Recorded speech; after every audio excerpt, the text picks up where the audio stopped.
ang marketing head po ng RFT World Mindanao. Miss Rose Saula Fuentes!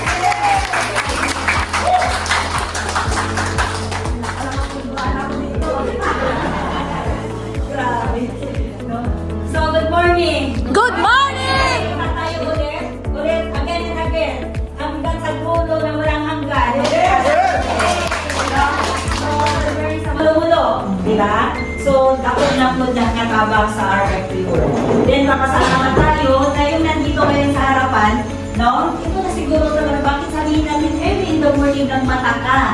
No? Nakadaghan man yung transaction today na buwi. Yes! So, kasi sa RFT World. Ano ang merong opportunity? Ano ang meron na sinabi ni Ma'am kanina? Ang laking kitaan na niya doon, 600,000 a week ang kinikita niya sa other company. Bakit pinagpalit niya si RF3? Walang kabayaran na ang kamay niya within 10 minutes gumala. Yes! Diba? Kaya mo kanina niya palang sinabi sa labas, pagka-sure ka ma'am, ganyan talaga. Yes ma'am. Imagine mo na lang kumita ka ng 600,000 one week sa other company. Nandito ka ngayon dahil sa kamay mo within 10 minutes. Sabi ko nga, walang kabayaran, umalaw. Yes. Diba? Kasi ang mata mo, ganyan, hindi ka na makita, kailangan ka pahawakan, iakay-akay ka pa. Ang tawag na sa iyo, papunta ka ng abnormal. Yes. Kasi nag-aakay na sa iyo. Pero ngayon, nilakad ni Ma'am, galing doon, hinanap ang office ni RFT. Nakarating siya dito. Kanyang mata ngayon, clear na talaga ang paningin niya. Yes. Grabe, sobrang amazing ang mayroon ng mga leaders ngayon na na-discoveryhan kung ano ang naadiri sa General Santos Pulumulong Adto Marbel. So start today, ito na nga, sabi ko, balik-balikan kayo ng ating trainer, no? Papunta dito, ikutin ulit ang Mindanao, hindi kayo kabayaan para maglaki talaga dito tayo sa RF3. So, sino ang bago dito? Bago. So, wala nakaalam sa story ko, ang aking anak, ma'am, sir, 20 years bingi, 5 days lang nakalilig. Wow. Dahil sa product ako.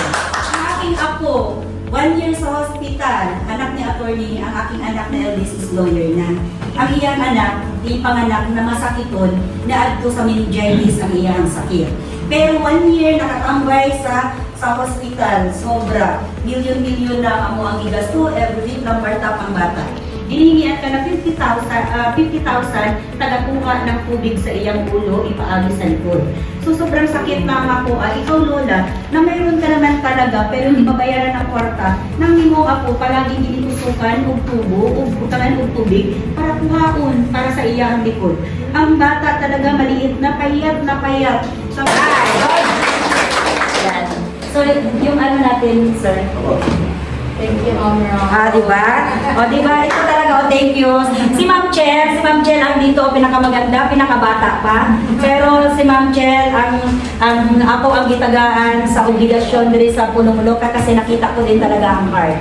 No? Ang heart niya na masulungin din si Ma'am Chel. Imagine mo lang, early in the morning, mo adto siya dito, kaya ginitawag siya na mayroong magpatulong sa kanya kahit gabi. Ang gabi ginagawang araw, ang araw ginagawang gabi. So hindi mo makita sa iya nga nag-complain. Sabi ko, relax. Pagdating ng panahon, 3 months, 4 months ka pa lang kay RF3. Pagdating ng panahon, mabago buhay mo dito. Trust the process. Huwag magmadali para ma-feel mo kung ano ang hinahanap kay RF. Yan. Diba? May mga leaders dito na mga fighter. Thank you kayo, Ma'am Jess. God bless. Then, salamat and good morning ulit.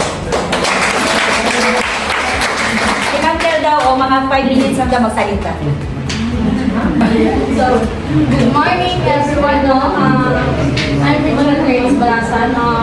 Kulong lang sa life owner. And wala tayo kumabot dahil kung higit po tungod kay Ma'am Rose o kay Ma'am Jen.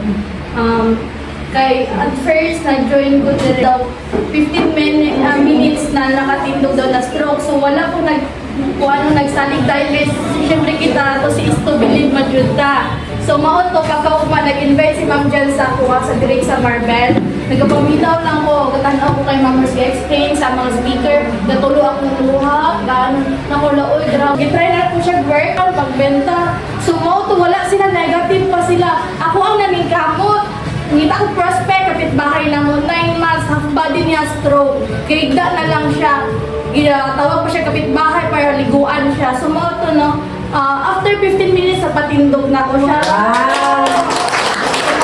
Why, akong parents, nakipagkita nila ato, nagtabang sila hataw sa akwa. Gitawagan ako si Ma'am Jen, Ma'am Jen, maglibot na bisag asa. Basta kaya na to ni. Ato may corona gabi na kayo. Nauna nag-adto mi og takurong. Naa dito akong lula. Gatapad na siya og oxygen. So, mo to na share na ko sa iya ha. Kanang nakulula, kanira jud ang the best nga imong ginaampo. Siya uuga, mag-aampo ko nga maabot ka mo diri sa akon, kay pila nakatuig wala ako kita sa inyo ha. So mo to share na ko sa iya ang product, may mga bukol siya diri. After 5 minutes nawala yung bukol, nagkago siya, hala tuod ga, nawala ng bukol ko ba? Mo to, after pila na pud ka minutes, ana siya na, wala na, okay pa minaw. Kung pamilya doon sa, nagluto siya patsoy, nawala iya hanga, nagbayad pa siya. So mga cream, pahid-pahid lang dyan, may pahid-pahid, direct selling lang niya to, na-reach na ako ni ang satellite. Oh. Yeah. Within 2 weeks lang, nahit na ko ang 7 diamond. Kamu, kung kaya na ko as bata, kung kaya niyo po na, if others can do, why can't I? Yes. So mga so thank you. Grabe no, kaya mga testimony no.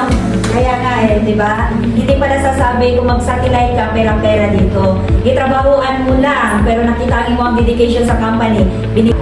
So, thank you kayo Ma'am Chen sa iyong mga testimony. Grabe talaga ito, grabe ka kulit na pagkabata kahit na natulog na ko early in the morning. Basta may itanong siya sa akin, dinasagot ko talaga kasi, di ba, bago pa sa industry.